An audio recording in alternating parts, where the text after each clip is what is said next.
Hello student, आज हम lakes के बारे में पढ़ेंगे। लेक जो होती हैं हम सब जानते हैं लैंटिक इकोसिस्टम के अंदर आती है, जिसमें स्टिल और कॉम वाटर जो है वो देखा जाता है। लेक के जो मेजर कैरेक्टरिस्टिक्स होते हैं वो हैं कि लेक जो होती है एक लार्ज एरिया ऑफ वाटर होता है जो कि लैंड के द्वारा सराउंडेड होता है। तो कॉमन सी एग्जांपल है कि ऐसा कोई भी जगह जहाँ पर पानी है उसके चारों तरफ जो है वो लैंड है। लैंटिक इकोसिस्टम में आती है। पानी जो है या तो बहुत स्टिल होता है, काम होता है, स्टैंडिंग वाटर जो है वहाँ पर प्रेजेंट होता है। लेक नेचुरल भी हो सकती हैं, मैन मेड भी हो सकते हैं। जब हम इन ओरिजिन ऑफ लेक पढ़ेंगे तब हम देखेंगे। लेक जो है जितने भी कॉन्टिनेंट्स हैं वहाँ एवरी कॉन्टिनेंट्स में हमें लेक दिखाई देती हैं।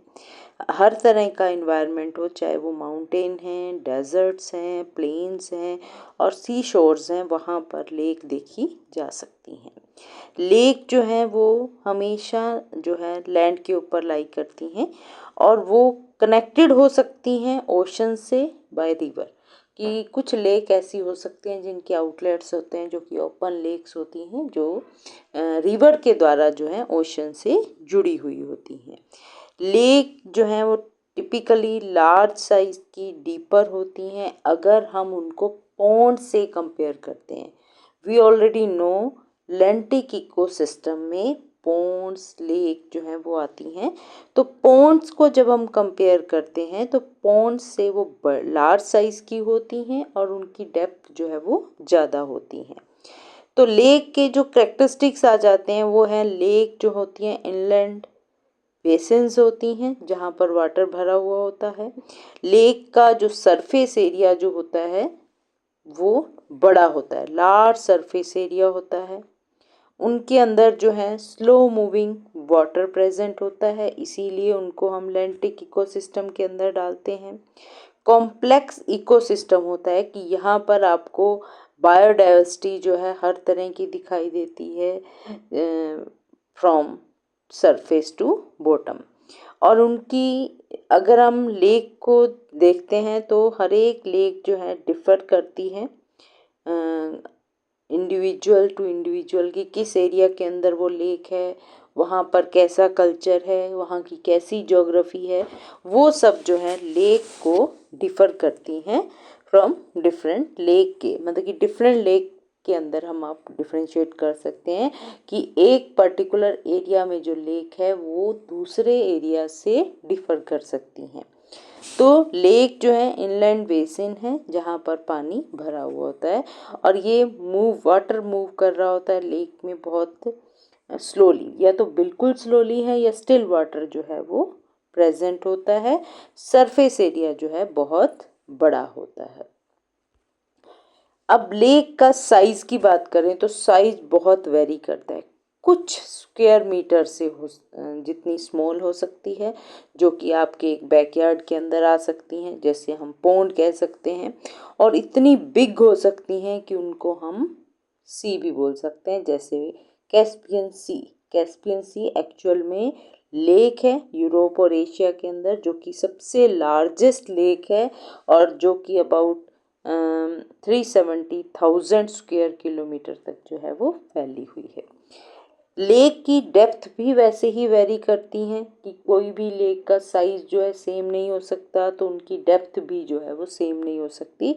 वर्ल्ड की जो डीपेस्ट लेक है जिसको लेक बैकाल जो कि रशिया के अंदर होती हैं उसको देखते हैं तो वो 2 kilometre below the surface of water. अगर आप वाटर के सरफेस से उसको नीचे तो 2 किलोमीटर की डेप्थ जो है वो देखी गई है।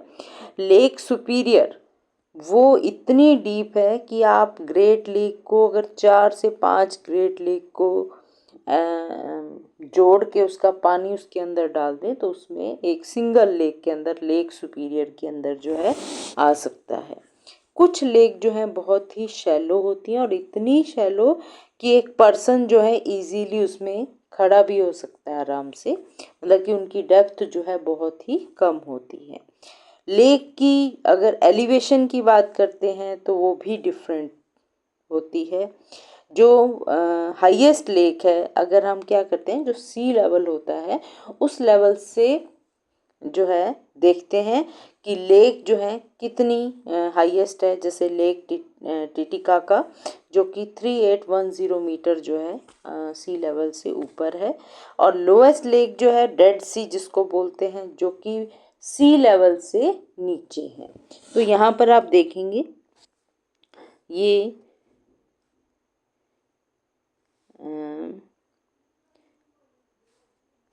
कैस्पियन सी है जो कि साइज में सबसे बड़ी है।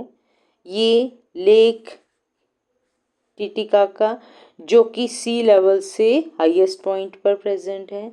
इसी तरह से आप लेक बैकाल देख सकते हैं जो कि डीपेस्ट लेयर होती है। इसी तरह से ग्रेट साल्ट लेक है, ग्रेट लेक है, ठीक है। डिफरेंट टाइप ऑफ लेक जो है वो आप देख सकते हैं। इसी तरह डेड सी है जो कि बिल्कुल सी लेवल से नीचे जो है वो प्रेजेंट होता है। फिर लेक के अंदर पानी का जो सोर्स होता है वो रेन हो सकती है, स्नो हो सकती है, मेल्टिंग आइस हो सकती हैं, स्ट्रीम से हो सकता है, ग्राउंड वाटर सीपेज से भी हो सकता है जिनको हम ओएसिस बोलते हैं।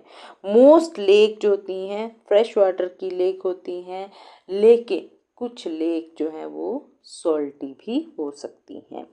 और लेक जितनी तरह की भी लेक देखते हो उनमें कुछ ओपन हो सकती हैं, क्लोज टाइप की हो सकती हैं। अगर आप ओपन टाइप की लेक को देखते हैं तो ये एक ओपन टाइप की लेक है जिसके अंदर आप देखेंगे इनलेट आउटलेट है, ठीक है। माइक्रोबियल डाइवर्सिटी देखिए बहुत ज़्यादा होती हैं, उनके अंदर सीडीओएम जो है वो बहुत ज़्यादा होता है। लाइट जो है वो बहुत, क्योंकि क्या बोलते हैं उसको, लाइट जो है वो लो डेप्थ के अकॉर्डिंग लाइट जो है वो कम होती है, और उनके अंदर नेट प्रोडक्शन भी कम होती है, क्योंकि जहाँ पर लाइट जो है वो कम होगी वहाँ पर आपकी जो प्रोडक्टिविटी होती है वो कम हो जाती है। तो ये उनके अंदर जो डिज़ोल्व ऑर्गेनिक मैटर होता है सीडीओएम वो भी बहुत हाई होता है। तो ये आप देख पाएंगे कि जो ओपन बेसिन्स होती हैं, ओपन लेक होती हैं, उनके अंदर आउटलेट प्रेजेंट होते हैं। क्लोज लेक के अंदर जो हैं वो क्या होते हैं कि वहाँ पर इवेपोरेशन ज़्यादा होती है। इवेपोरेशन ज़्यादा होने के कारण पानी जो है वो इवेपोरेट हो जाता है और वाटर जो है वो साल्टी हो जाता है, सलाइन हो जाता है। अब यहाँ पर आप देखेंगे ये क्लोज्ड बेसिन है जिसके अंदर आप देखेंगे इनफ्लो तो हो रहा है, कहीं ना कहीं से पानी तो ऐड हो रहा है, उसमें आउटलेट नहीं है, ठीक है। जिसके कारण उनकी माइक्रोबियल डाइवर्सिटी कम हो गई, उनके जो अंदर डिज़ोल्व ऑर्गेनिक मैटर होते हैं वो भी कम हो गए, लाइट इंटेंसिटी ज़्यादा हो जाती है, नेट प्रोडक्शन जो है वो बढ़ जाती है। क्योंकि डेप्थ आप देखेंगे इनकी डेप्थ जो है वो स्टीप हो जाती है, ये जो है वो लेस स्टीप होते हैं। तो ये आप एक तरह की क्लोज बेसिन देखेंगे कि यहाँ पर आपको जो आउटलेट जो है वो दिखाई नहीं देता है। ग्रेट सॉल्ट लेक जो है, जो कि सबसे लार्जेस्ट सलाइन लेक है नॉर्थ अमेरिका के अंदर, और यहाँ पर जो वाटर है वो इतना सॉल्टी है कि आप अगर ओशन से कंपेयर करोगे तो आप कहोगे ये तो ओशन से भी ज़्यादा सॉल्टी है। तो मैंने क्या बताया, मैक्सिमम लेक जो होती है उनमें फ्रेश वाटर होता है, लेकिन कुछ लेक ऐसी भी होती हैं जहाँ पर सॉल्ट वाटर जो है वो प्रेजेंट होता है। जो और केमिकली देखते हैं तो लेक के अंदर जो है नाइट्रोजन और फास्फोरस जो है सबसे इम्पोर्टेंट केमिकल्स होते हैं। ये केमिकल जो है न्यूट्रिएंट रिच प्लांट जो होते हैं, एल्गी जो है उनको ग्रो करते हैं। ये केमिस्ट्री जो है मतलब कि लेक की जो बायोकेमिकल प्रॉपर्टीज़ हैं उनको जो है वो अफेक्ट करते हैं, चाहे वो बायोलॉजिकल प्रोसेस हों, चाहे जियोलॉजिकल प्रोसेस हों, चाहे ह्यूमन प्रोसेसेस हों। टेम्परेचर, लाइट, विंड, ये तीन मेन फैक्टर हैं जो कि लेक की फिजिकल कैरेक्टरिस्टिक्स को अफेक्ट करते हैं। टेम्परेचर और लाइट जो है वो वेरी करते हैं लेक टू लेक। अगर लेक हमारी कहाँ पर प्रेजेंट है उसके अकॉर्डिंग उसकी जो वेरिएशन हमें टेम्परेचर और लाइट में दिखाई देती हैं।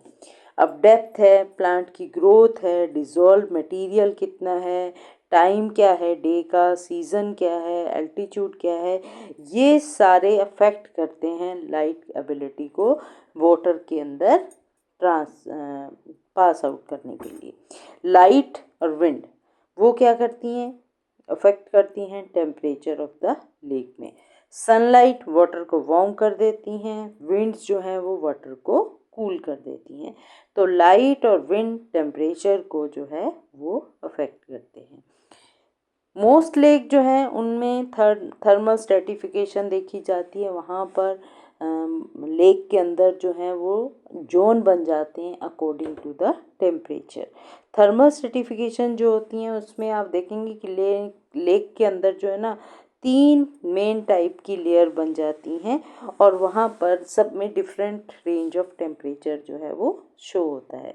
लेक जो शैलोएस्ट लेक होती हैं उसमें सबसे जो ऊपर का जोन होता है उसको हम एपिलिम्नियन बोलते हैं। मिडल लेयर जिसको मेटालिम्नियन बोल देते हैं, उसी के बीच में एक थर्मोक्लाइन लेयर होती है, ठीक है। और डीपेस्ट जो लेयर होती है ये हाइपोलिम्नियन होती है। जो ऊपर एपिलिम्नियन है उसका टेम्परेचर जो है वो सरफेस का टेम्परेचर की डे कैसा है, विंटर है, समर है, फॉल है, स्प्रिंग सीजन है, उसके अकॉर्डिंग चेंज होता है और उसी के अकॉर्डिंग जो है नीचे की लेयर में टेम्परेचर वेरिएशन देखने को मिलती है। तो इसी तरह डिफरेंट जोन होते हैं। अब लिटोरल जोन है, लिम्नेटिक जोन है, प्रोफेंडल जोन वो जोन है, बेंथिक वो जोन है जहाँ पर लाइट इंटेंसिटी जो है वो नहीं पहुँच पाती। तो डेप्थ जो है इनिशियल जो शुरू का सरफेस से थोड़ी सी डीप तक जाते हैं तब तक लाइट जोन जो है वो होता है, उसके नीचे जो है एफोटिक जोन जो है दिखाई देता है। तो इन सब फैक्टर के कारण बायोडाइवर्सिटी जो है वो अफेक्ट हो जाती है। ऑक्सीजन की अमाउंट, पीएच लेवल जो है वो भी लेक की केमिस्ट्री को अफेक्ट करता है। जैसे हमने देखा कि नाइट्रोजन है, फास्फोरस है, केमिकल जो हैं वो बायोकेमिकल नेचर को चेंज कर देते हैं। ऐसे ही ऑक्सीजन कितनी है, पीएच कितनी है वो भी, क्योंकि ऑक्सीजन की एक अमाउंट फिक्स अमाउंट जो है वो होनी चाहिए, क्योंकि किसी भी तरह की लाइफ को सस्टेन रखने के लिए। तो healthy amount of oxygen is must. Lake जिनके अंदर ऑक्सीजन अब नहीं होती हैं जिसके कारण वहाँ पर जो बायोडाइवर्सिटी है वो एग्जिस्ट नहीं कर सकती हैं, ऐसी लेक को हम एबायोटिक लेक भी बोल देते हैं। पीएच लेवल जो है वो केमिकल प्रॉपर्टी को चेंज कर देता है, चाहे वो कोई भी वाटर हो या एनी सब्सटेंस हो। तो जो सब्सटेंस हैं जो कि पीएच लेवल को इंडिकेट करते हैं कि वो वेदर एसिडिक है या बेसिक है, तो ऐसी लेक जिनका पीएच 7 से कम होता है उनको एसिडिक लेक बोलते हैं, और ऐसी लेक जिनका पीएच 7 से ज़्यादा होता है उनको बेसिक लेक बोलते हैं। तो लेक के डिफरेंट पीएच लेवल होते हैं तो वहाँ पर डिफरेंट केमिकल इन्वायरमेंट हो जाता है, जिसके अकॉर्डिंग जो है वहाँ पर प्लांट्स और एनिमल जो है वो अपने आप को अडेप्ट कर लेते हैं। जैसे लेक मगाड़ी है जिसमें हाई पीएच होता है उसको सोडा लेक बोलते हैं, ठीक है। ऐसे ही लेक टेंगियाना है जो कि बहुत ही लो पीएच होता है, एक तरह की डिस्ट्रॉफिक लेक कहलाती है, इसको ह्यूमिक लेक भी बोल देते हैं। ये सबसे लॉन्गेस्ट फ्रेश वाटर लेक होती है और सेकंड लार्जेस्ट लेक जो है वो है ये, ठीक है। तो इसमें आप पिक्चर में देख पाएंगे कि कैसे डिफरेंट ऑक्सीजन लेवल है, पीएच लेवल है या अदर जोन बनते हैं, उसके अकॉर्डिंग वहाँ पर प्लांटेशन कैसी जो है देखने को मिलती हैं कि कैसे प्लांट है। अगर लिटोरल जोन है बायोडाइवर्सिटी चेंज हो जाती है, अगर उसकी फिजिकल और केमिकल प्रॉपर्टी चेंज होती है। टेरेस्ट्रियल प्लांट है, इमर्ज प्लांट है, फ्लोटिंग प्लांट्स हैं, सबमर्ज प्लांट है, वहाँ पर फोटिक जोन है या एफोटिक जोन है, ये सब जो है लेक की कैरेक्टरिस्टिक्स को अफेक्ट करता है। Thank you.